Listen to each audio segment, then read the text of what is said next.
barulho é porque a gente está na BR. A gente acabou de fazer uma parada aqui para avisar vocês que a gente está indo para a Cascata da Pedra Branca. É uma cascata que tem 120 metros e a gente está animado para chegar lá. É isso aí. Aí eu não sei o que é aquilo ali, ó. Mas ó, vou mostrar para vocês.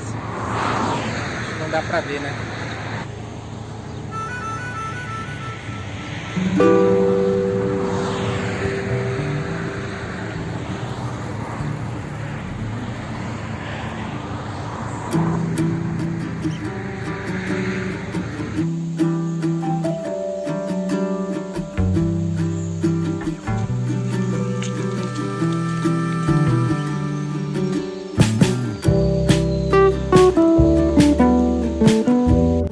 Uhul!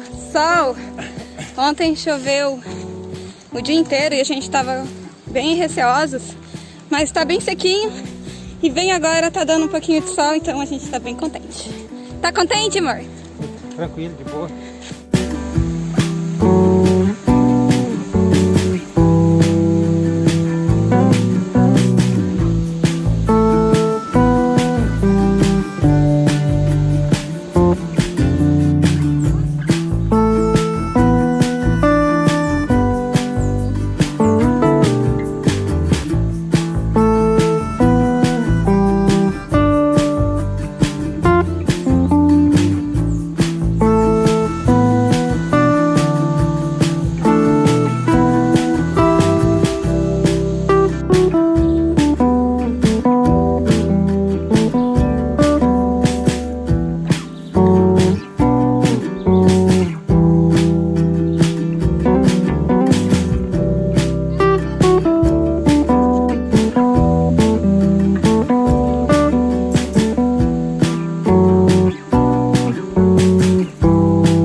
Não sei se a onça pega quem tá na frente ou quem tá atrás.